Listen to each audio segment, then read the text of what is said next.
Loneliness and old age are depressing realities, particularly in the Russian desert.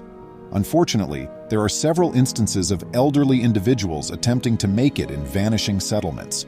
The majority of them go through life abandoned by family members. Some people feel abandoned by this world and do not want to leave their comfortable and familiar home, even in the absence of basic necessities like gas, electricity, and water. Welcome to USA Stories channel. Do not forget to subscribe and activate the bell button to receive all new updates.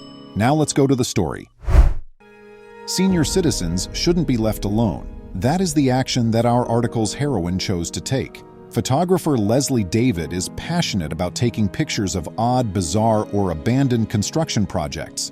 He resides in Canada, a wealthy nation with strong social support for its people. Although some people may find architectural beauty appealing, our heroine has a preference for structures that have served their purpose and are now progressively losing their usability. Leslie occasionally has to go a great distance in order to locate a broken down, forgotten, or abandoned item. These are often shuttered facilities that have outlived their usefulness or are no longer appropriate because of their negative environmental effects, which Canada fiercely defends. However, there are also empty private residences whose owners have either passed away or relocated to a building with better amenities. In the wilderness, Leslie discovered one of these homes. The photographer posts her images on an Instagram feed devoted to travel, and the locals really like the pictures that she takes. Not all Canadians are eager to explore abandoned sites, learn about their past, and take photographs on their days off or holidays. One day, Leslie was fortunate enough to see an old home tucked away in the undergrowth of the forest. She made the decision to snap pictures both inside and outside. You can only imagine how shocked she was to discover that the house was inhabited after entering. Who would have guessed that someone could continue live in a house where thickets had taken over and where a portion of the roof had already collapsed? It turns out that the lone resident is an elderly guy who is partly blind. Lawrence is his name. One of his eyes is gone and cataracts have compromised the other. It is depressing because in addition to being elderly, he is crippled, must live alone, is isolated from society, lacks basic amenities, and even finds it difficult to provide himself the necessities.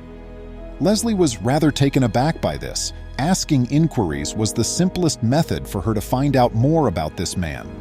Lawrence said that he had lived alone for a long time, and that despite having brothers, they haven't spoken in a long time.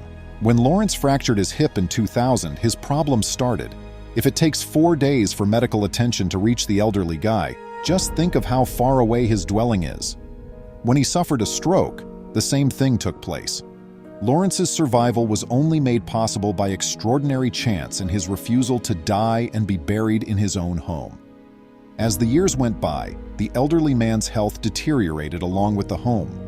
Leslie's arrival, he now claims, is the nicest thing that has happened to him in the last 20 years, and he has found a fantastic companion in her, who not only made his later years happier, but also raised his standard of living. Additionally, this meeting completely transformed and turned her life around. The photographer is now profoundly involved with the history of each property and its occupants, when before she would have only taken images of houses without considering the significance to their owners. Leslie had the amazing experience of becoming friends and an aid to a total stranger after meeting the old man. She made the decision to return when Lawrence gave her permission to take pictures of him and his messy, untended area of the house. Leslie brought beverages and snacks when she returned. She spoke happily with Lawrence while he ate pizza and other treats, all the while attempting to get his house back in order. This was difficult because, despite his best efforts to dispose of it in the trash can next to the path, the elderly guy, who was partially blind, was unable to remove the trash on his own for many years. Leslie visited the elderly guy for 6 months, during which time they developed a genuine friendship. Additionally, a lot of Canadians were made aware of the elderly guy who lived alone in a run-down house in the forest during this time. Leslie, of course, shared her find with her followers and added pictures of the home and its resident to her Facebook. The majority of users were astounded by the bravery of an older guy who chose to live alone in an ancient house devoid of neighbors, healthcare, and even a basic store where he could purchase necessities. Others found the idea terrifying, After all, just picture. A person would not even have the option to buy medication in case they became ill with anything as trivial as the flu or a cold for an extended period. Lawrence's sole companion was his dog, who shared a similar lost soul with its owner. As it occurred, there were a lot more individuals than Leslie who weren't apathetic and compassionate. They assisted him in locating his pal a house. Lawrence had the good fortune to enter a first-rate assisted living facility where he is given the required medical attention in addition to excellent care. He had forgotten what it was like to eat healthily, interact with people his own age, and live in a cozy, well-appointed room. He was even permitted to bring his dog along, and now they both enjoy TV time as they wait for Leslie to return. Like her subscribers, the photographer never forgets the elderly guy. She reports on their meetings and updates her Instagram feed with new pictures from her frequent trips to her pal at the assisted living facility. This is the story of how two amazing people's lives were altered by the unintentional discovery of a home in the forest. Leslie consented when Lawrence requested her to accompany him on his final voyage. Why else would we need friends after all? Although nobody is certain how long the elderly guy will live, everyone agrees that he will make the most of his years left. He is surrounded by people that cherish him, look out for him, and join him in celebrating every day I appreciate you seeing. Would you kindly like and post the video on social media? We promise to get back to you as soon as we can. Occasionally, the assistance you want may appear from the most unexpected place. This is the tale of a pregnant woman saved by a group of wolves. You may be wondering how they managed to save her instead of hurting her. You'll be shocked by what happened to her. Since you don't see or hear stories like this very often, I have to admit that if the account hadn't been supported by eyewitnesses, I would have doubted it. While most women have a mystical group of skilled professionals at their disposal to assist with childbirth, Mary Krennic's midwives just understood what to do. They completed the task with certainty, having understood what it entailed. Who then assisted her in giving birth? That will come up later. Mary Krennic resides in Talkeetna, Alaska, but her roots are in Minnesota. In her early 20s, she married the love of her life. She was happily married to her husband and desired a large family with plenty of children. Luckily for this too, Mary became pregnant quickly after they started dating. The Alaskan resident was ecstatic to learn she was expecting a child on that day. Her partner was ecstatic when she informed him. Their child would be running around the home in 9 months. It is exciting, isn't it? Mary had the finest type of unremarkable pregnancy. Other than morning sickness, constipation, food cravings, and sporadic mood swings, she experienced no problems. Nothing unusual occurred. Everything went according to plan. When her scan was due, it was 12 weeks into her pregnancy. The couple was excited to find out if they would be having a girl or a boy. After driving to the city's medical facility, the Minnesotan was told to go see the sonographer for her scan. Her test results indicated that a boy would be her child. Her husband was overjoyed to hear that he would be having a son in a few months when she contacted him right away. The 25-year-old was 8 months pregnant in the winter, and the pair had decided that she would only spend time at home during that time. This was a result of the fact that they resided in Alaska, the nation's coldest state. Despite living in one of the state's milder regions, Talkeetna, the cold season still lasts for 4 months, from November to March. But Mary had to leave their house on this January 2014 day, and she had to go into the city to obtain what she needed. There was a snowfall on her route home. Due to the blizzard, it was extremely difficult to see the road, and many of the roads had gotten closed. It had been snowing all night, and there was no sign of it ending anytime soon. There was 40 inches of snow on top of the roadways, but her car broke down and refused to start when she was just a few kilometers from home. She tried everything to get the car to move, but the tires were stuck in the snow. While emergency personnel were concentrating on the highway rather than the less traveled path in the forest, Mary thought that they might be working to remove the snow off the road and would locate her shortly. Her car was almost out of gas, and she couldn't keep it running for much longer, which made the situation much more precarious. The heavily pregnant woman was getting chilly as the snowfall continued to get worse. She was also concerned about the fact that she was lost in the middle of nowhere and that it was growing dark. What would happen if any of the forest's wild creatures assaulted her? Is this too chilly for her infant? Or what happens if she gets lost and it becomes too dark? She kept thinking about these questions. She would find it terrifying to spend the night in this jungle. She got out of the SUV and began to walk. She chose to walk back to the city rather than drive home because it was closer than it was to her residence. The young woman hoped that someone else would be using the road so she could hitchhike, but because most of the routes had been closed, not many people were driving at the moment. Mary had been strolling for around 30 minutes when she began to feel nervous. Though she was only 8 months pregnant and not due for birth for some weeks, she thought that perhaps the discomfort she was experiencing could be labor contractions. But the hurt got worse and worse until it was intolerable. She couldn't move for a while after that, but luckily she spotted a tree and the snow surrounding it was less. After pulling herself over, she took a seat close to the tree. Mary was terrified since she was in a precarious situation and had no idea what to do. She tried contacting her spouse out of desperation, but she was unable to get through. She so got in touch with the one person she thought she could possibly reach out to, God. The girl pleaded for assistance. I suddenly started having these excruciating abdominal pains after walking half a mile, the woman remarked. I was frightened and unsure of what to do. I was just 8 months pregnant. How on earth could I be about to go into labor? However, I had no one to assist me when I went into labor there in the midst of a forest, 2 kilometers from the closest house. She was sitting at the base of the tree when she became asleep due to the discomfort and cold.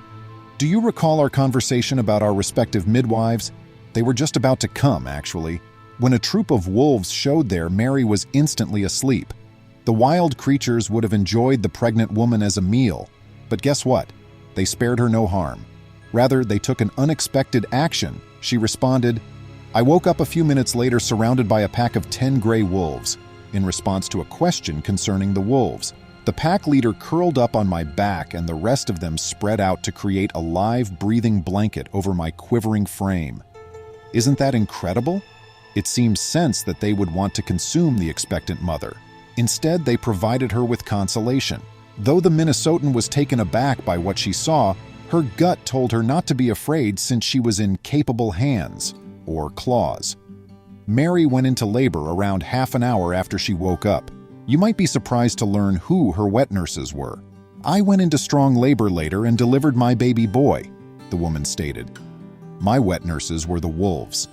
To make sure that neither my infant nor I felt very chilly, they all knew what to do and where to stay. The wolves, who were all circling and observing me like hawks, were my midwives. They were clearly not planning to hurt me or my child. I had the same treatment as one of the bunch. One of them moved my kid toward me with a snout so I could milk him after they licked my baby clean and cut my umbilical cord with their teeth. The hospitality of the pack astounded the new mother. Her personal guardian angels were a bunch of animals. Her spouse and a few acquaintances had been looking for her during this entire ordeal. He was aware that his spouse ought to have come ages ago. Knowing there were dangerous creatures in the region, he felt that the worst may have happened, so he packed a rifle. After spending some time looking for her, Mary's husband and his companions eventually located her car and followed the footsteps. They were concerned that their biggest dread had come true as they noticed the pack of wolves. After firing 3 shots into the air to chase the wolves away, they were all shocked to see Mary and the baby were safe. They quickly covered her in a blanket and headed to the truck, not having had time to ask any questions. Mary says she thinks the wolves were sent by God to assist her, or else she may not have survived with her child. She wishes to see them again since she views them as family. I looked out the rear window while we drove off. The pack was observing us until we were no longer visible while standing in the snow. I'll bring my son back to witness the creatures who rescued them, she declared. Who would have guessed that wolves could be so kind? Do you have any such tales of animals carrying out valiant actions? Let me know in the comments. Until we meet again. Hillary was unconscious for 11 minutes after entering the operating room. When she awoke 4 days later, her family had brought her new baby, but she had refused to bear him. It was as if she was gazing at an unfamiliar person. Hillary Wilson, 41, of Whitechurch, England, shared a home with her spouse and their 2 boys. Lucas, 4, and Sebastian, 6 years old. Hillary was a wonderful mother who cherished her children. The boys looked up to her and told her practically everything, since she believed that being a mother was not enough. She also wanted to be their greatest friend and confidant. She believed in the mother-child relationship and didn't find it difficult to bond with them. Therefore, she never could have anticipated that one day she would find it difficult to bond with her child. After Lucas was born, Hillary became pregnant once more a few years later. The previous 2 pregnancies went smoothly, but this one was a really tragic experience. Over the course of the 3 trimesters, Hillary encountered no difficulties. In fact, she felt a connection to her kid every time he kicked. But these wonderful events will eventually fade from her mind, completely. Hillary went into labor on schedule, and she was taken straight to the hospital. Active work lasts 4 to 8 hours on average, but in Hillary's instance, the labor lasted for 12 hours. The physicians were getting ready for an emergency C-section when they found they were not moving forward. It was a horrible decision, even though it appeared to be the best one. It was during the procedure that Hillary became unwell. Was this a step in the surgical procedure? Is this how I should feel? She was unable to tell. All she wanted was for it to pass so she could be secure, and especially safe for her child. But Hillary would never be the same, even if the baby would finally be well. Hillary experienced an abrupt heart arrest as soon as the physicians removed Felix, the baby, from the womb. She was afflicted with amniotic fluid embolism, a disorder that happens when fecal material, such as hair cells or other debris, enters the mother's circulation. Seizures, comas, and cardiac arrest are possible outcomes of the illness. Not only was the surgery not even close to being finished, but she was rapidly losing a lot of blood due to a cardiac arrest. Hillary didn't get better despite the physician's best efforts to manage the issue. Her eyesight blurred soon after, and she was progressively losing strength. Though she wasn't sure if she would survive the play, Hillary thought of her loved ones throughout these somber times. She trusted her husband to carry on the excellent work, but she was happy that she had raised her boys well. All she wanted was the opportunity to say farewell. She was lost in contemplation until she heard a doctor yell, "CPR!" They were performing chest compressions before she recognized what was going on. Everything turned black at that moment. She went unconscious. For 11 minutes, the physicians gave her CPR and gave her an adrenaline shot. Hillary was put on life support and remained unconscious even after they detected a heartbeat. Upon visiting the doctor, Hillary's family was informed that her chances of survival were only 30% and that there was an 85% likelihood of brain damage. All they could do was relax and bide their time till she came to. But what would be the duration of their wait? A week? 2? Maybe even more? However, they were spared even that much waiting. When Hillary awoke 4 days later, she was completely changed. She winced as soon as she opened her eyes. She was unable to recall anything. I was attempting to interpret everything. I had no idea what had happened or where I was. Hillary remarked, "I had no idea that I'd ever been pregnant or had just given birth." She wanted answers to too many questions, but when she attempted to stand, she found she was immobile. This was a result of her being heavily sedated. She had forgotten that she had had a C-section, so she wasn't sure why she was experiencing the intense agony in her stomach at that moment. Even though she would have wanted to scream for assistance, the tubes in her airways prevented her from speaking. These things simply increased her paranoia. Who knows where they are when they wake up? Was this a dream of any sort? She had to wake up if that was the case. I had assumed that I had either died or been disabled. After a while, I realized that I had to be having a nightmare, stated Hillary. The physicians phoned her spouse to let him know about the new news once she became aware again. The spouse of Hillary was eager to see her again. His other family members hurried to the hospital when he called them. Regretfully, she was left wondering about their identity and the reason for the intense affection and sympathy they were showing her when they visited her room. I couldn't recall who my spouse and family were when I saw them. It took days for the sedatives to wear off for the world to return to reality, but at first I could identify their faces. It seemed rather bizarre, remarked Hillary. Hillary didn't regain any recollection of her newborn child even after she regained consciousness and was able to communicate and know her relatives. She didn't even know who or what Felix was, but every time her husband and family paid her a visit, they assured her that Felix was doing well. Since I was aware that my stomach was the source of the discomfort, I reasoned that having a cesarean section would explain why my stomach hurt when others mentioned the baby. Although everything made sense, I had trouble accepting it since I couldn't recall.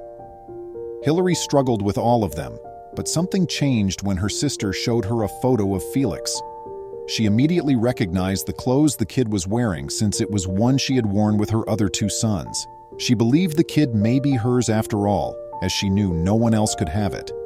Even though she was still incredibly puzzled, she decided to trust anything everyone told her after that. After 6 days, Felix was taken to Hillary by the medical personnel and family so that she could nurse him. Throughout, they had been using the breast pump in the hopes that it would strengthen their link and hasten Hillary's recuperation. Unfortunately, she felt as though she was staring at a stranger as they drew him closer to her. I didn't truly feel attached to him. I was content for my mother to snuggle him. I wasn't too worried about holding him. Nevertheless, her maternal instinct kicked in, causing her to cry. The tiny child had been left alone for the last few days, and it broke her heart. She was overcome with a strong desire to fight after that.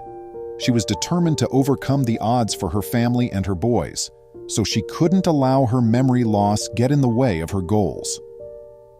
And what was the outcome of that? It was, in fact, a great success. Hillary was well enough to return to the maternity unit 11 days later. There, at last, she gained the strength to nurse Felix, and she felt a connection to him the moment he suckled from her breast. Slowly, as she fed him more, memories of her pregnancy and even delivery came flooding back, along with a deep and primal need to take care of him. And even more lovely, she acknowledged that he was hers. Hillary healed completely after 2 weeks, and she and Felix went back to their house. The two have been getting along just great ever since. Now I'm completely bonded with Felix, and he's a perfectly healthy, smiley little baby, she stated. Hillary has come to terms with the possibility that she may never remember the details of her pregnancy, despite the fact that she does not recall the entire experience. Her current priorities include taking care of, loving, and nurturing her kid. Moms really are amazing heroes. What kind things have you said to your mother today? Even though Katie had everything a young girl could ask for, she still felt that something was missing from her life. After that, she traveled across the seas, and 13 black females were subsequently discovered in this woman's home. You'll be astounded to learn why this is happening. At 18, Katie had achieved the things many young women aspire to. She dated the cutest boys in school, was president of her senior class, the homecoming queen, and she even drove a convertible. Her parents were the most encouraging and pushed her to her maximum. When the narrative comes to a close, you might be wondering how someone who had the finest life could have ended up in a beautiful nation when there are many children living in destitution and misery. Before Katie had finished high school, she had dreams of accomplishing great things for God and people. Her wants became more and more pressing in her heart with every day until she was unable to ignore them. She then confided in her parents about her wish to work as a missionary. By the conclusion of her senior year, Katie started looking into missions in India and Africa. For a long while, nothing worked out. Subsequently, in December 2006, she received a call from an orphanage in Uganda, requesting her to teach kindergarten. Her dream was granted at last. She had to convince her parents to let her go on the 3-week vacation, even though they wouldn't entertain the idea at first. Her mother accompanied her on the trip. Katie believed she belonged in Uganda the moment her feet touched the soil. She had a homey feeling. Her affluent American lifestyle was irrelevant. All she desired was to make one child happy at a time. Her eyes were open to the life she desired throughout the 3-week journey. She thus knew that once she was back in the United States, she would stop at nothing to return to Uganda. And by weird, I mean things from college, which she intended to return to in 2008. Katie begged her parents to let her return to Uganda once she got back, and they grudgingly agreed, as long as she would only be there for 9 months before going to college the next year.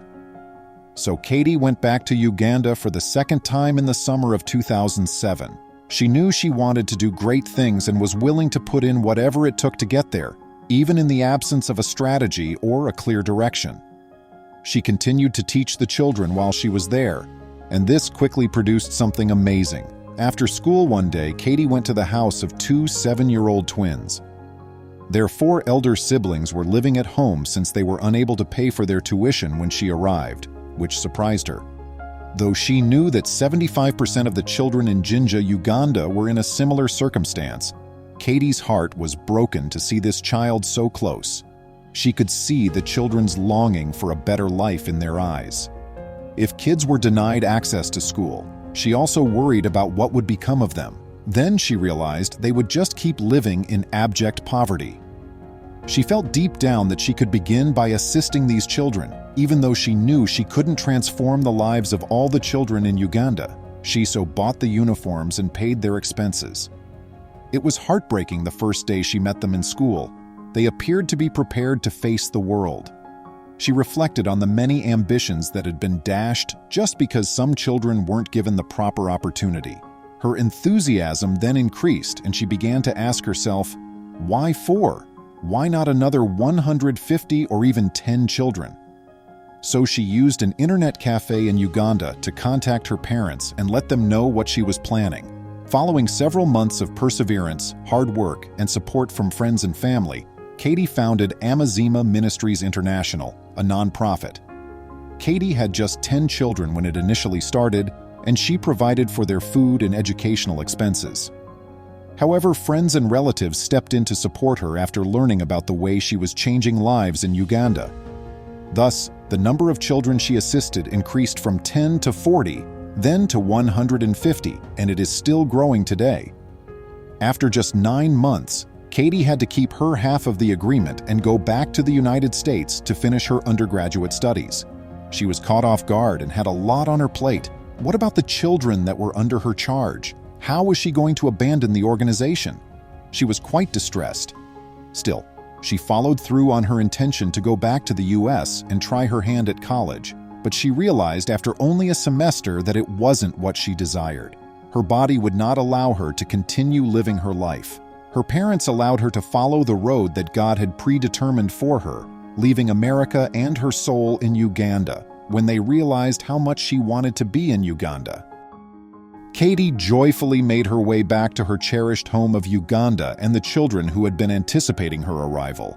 After arriving, she increased the scope of her charitable activity with Amazima, which translates to truth in the local Luganda tongue. She started the Masses Feeding Program in Uganda.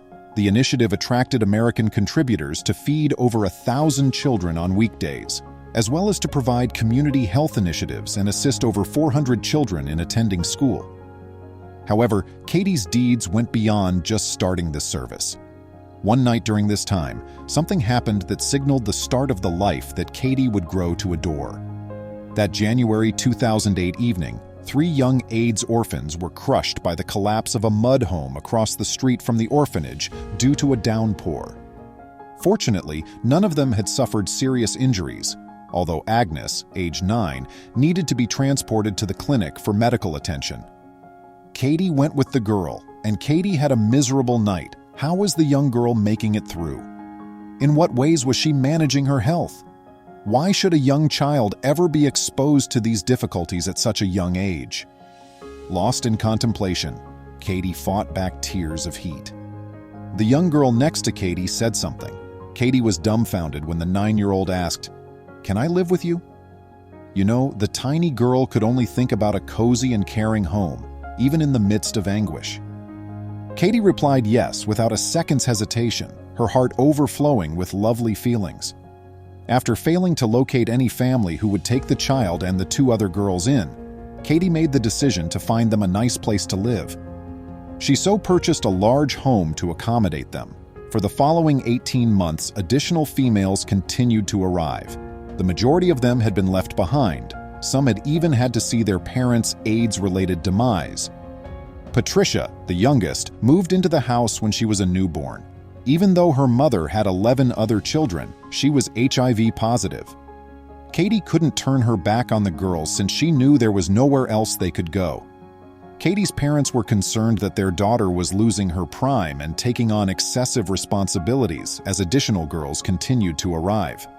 However, only Katie was aware of the happiness and contentment her good deeds were bringing her. Over the years, Katie fostered 13 girls who lived with her. She would respond, "I don't know," whenever someone questioned why there were so many children. "These are the kids that God delivered to me." As a single mom, Katie did a fantastic job of raising the children over the years. But she didn't take long to find Majors, a male, to live with. He was in Uganda on a missionary tour when she first met him. In addition to having similar morals, what makes their love story so lovely is that they were raised in the same Franklin, Tennessee community. The couple were married in 2015 in a unique and intriguing manner. In place of her sisters or even friends, Katie had 13 stunning ladies by her side who she describes as living proof of God's love, faithfulness, and redemption. They still reside as a single large family, and Katie and her husband are still transforming lives as missionaries. Sometimes embarking on a trip doesn't need us to see the end of the road. Like Katie, all that counts is our level of bravery and resolve when we step onto the rails. What do you think of Katie quitting college to go to Uganda and live a different life? This mom didn't realize a police officer was following her as she would walk her family around 12 kilometers a day. As a diligent citizen, what actions did she take to warrant the officer's observation of her? Continue reading to learn more. Jalissa had a 4-hour commute every morning, walking 12 miles to and from work, starting as early as 3 a.m. This occurred as a result of her calling the incorrect number while hunting for work. She resided in the vicinity of Rocky Mountain, which was quite a distance from the Nashville eatery. Despite facing a challenging daily routine, the strong woman remained dedicated to her work. She made the decision that she would ensure she supported herself and her family regardless of the distance or her daily schedule. Despite her difficulties, she continued to be a motivated employee who rose early to get ready for work in order to get to Bojangles, the chicken biscuit fast food restaurant, in time for her shift. She would walk in the rain or sunny to work, not caring much about the distance or the weather, just how she could provide for her family. Jalissa was not only a dedicated worker, but also a modest person. She first spoke with an officer on her early morning trip to work. It was pouring rain on this day in 2018. She was very chilly and bruised from the rain. Sadness filled the pleased woman's eyes as she watched the warm automobiles drive past. What was running through her head was easy to picture. Still, the North Carolina woman persisted in spite of the adverse weather she was experiencing. Holding a purse in one hand and an umbrella in the other, she proceeded towards her workplace. Even though she was exhausted and experiencing severe physical pain after more than an hour of walking, she persisted in her stroll down the pavement. Jalissa noticed a vehicle approaching from behind. She pondered who the person in the car may be, but the heavy rain made it difficult for her to see. So her initial guess was that it might be a police officer. She moved faster, more nervous about the scenario after realizing it was a police officer. "Am I getting into trouble?" she asked herself. After stopping his vehicle, the policeman motioned for her to approach him. Jalissa's heart was pounding with worry. She contemplated that she could have done something improperly for the officer to stop her. She was also worried that she might be late for work as a result of this occurrence. The American believed she was going to have a terrible day. Sensing she had done nothing wrong, she plucked up the bravery and approached the officer's car with assurance. She was unaware that an unforeseen change in her life was about to occur. Jalissa believed she was going to the train station. For what other reason would a policeman pull her over and order her into his car? It's strange, isn't it? The woman from North Carolina was laid back, diligent, business-minded, and optimistic about life. Although she felt she had done nothing wrong, she was unable to stop the negative ideas from entering her mind. She was unaware that the law enforcement official regularly drove by the route she used to get to work. For months, he had been observing her as she walked to the restaurant. But this morning was especially unlike the others. The policeman noticed her strolling along the sidewalk in the midst of a strong downpour and strong wind. Sergeant Bass made the decision to assist the stranger after noticing Jalissa was in poor health. This morning was the ideal time for him to finally speak with her, as he had always wanted to. The policeman mused to himself that he might not have this opportunity again if he didn't speak with her right now. Jalissa was trying to come up with the perfect response to ask a question, but she was at a loss for words. Upon approaching the police vehicle, the deputy sheriff introduced himself as Sergeant Scott Bass and politely requested that she enter his vehicle. Reluctantly, though, Jalissa informed him that she would be running late for her stint at work. The officer took little notice of her response and reiterated the fast food employee was anxious since she had no idea what to anticipate when she was told to get into his car. Upon closer inspection of the policeman's badge, she learned that he was the Nash County Sheriff. She was also concerned since the policeman said nothing to her, and she was attempting to mentally map out their destination. He was taking her to the electric chair, she thought to herself. Soon later, they were in front of her workplace, Bojangles, a fast food restaurant serving chicken and biscuits. When she eventually realized the officer saw her problems, he offered to help her with her difficult trek to work by giving her a lift. Such generosity, can you believe it? He had Jalicia's undying gratitude. It was usually Jalicia strolling along the busy route to work that the considerate police officer saw. He was moved by her incredible energy and appreciated her commitment to her profession, despite bad weather and distance. Now, Jalicia's experience is incredible because it goes beyond this first lift, which thereafter became regular. Not only was the police officer, who was now a friend, giving her rides, but she was also getting requests for assistance from other sheriffs. I know, it's amazing. This kind police officer considered ways to make her workload less. After telling his wife about her ordeal, the two of them came up with a plan to support the diligent woman. Every day that I gave her a ride, I just for some reason talked to my wife about her, he claimed. It just kind of really weighed on and bothered me. You would be astounded by what he did next. Sergeant Bass, who went above and above to provide Jalicia with a present, reached out to Walmart in Nashville and had conversations with a few of the managers there. He told them the woman's story. After hearing about her ordeal, they decided to give her a bicycle so she could stop traveling. Isn't that incredible? Jalicia was also invited to the Nash County Deputy's office. This time, she wasn't as concerned as she knew he was acting in her best interests.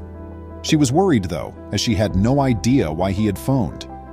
He showed her to the parking lot when she got to his workplace. Jalicia was moved to tears by what transpired next because she couldn't believe such a generous deed. He informed her that the bicycle she was viewing was a present for her. Jalicia was flooded with feelings. The kind deputy sheriff had given her a brand new Schwinn Fairhaven women's cruiser bicycle, which she couldn't believe. She ran out of things to say. She remarked, "I was shocked. I didn't think it was real." She was happy that she wouldn't have to walk 12 kilometers every day and was appreciative to him. Sergeant Bass's amazing deed of generosity improved Jalicia's life and restored her confidence in others. She was free of the daily burden of walking to work. It was amazing how much the sergeant's gift reduced the amount of time spent walking. Could the narrative of North Carolina nevertheless get much better? Millions of people were moved by the officer and Jalicia's unique bond when they shared their tale online. Their narrative went viral and they were featured in several media outlets. Talk show host Steve Harvey was also drawn to them.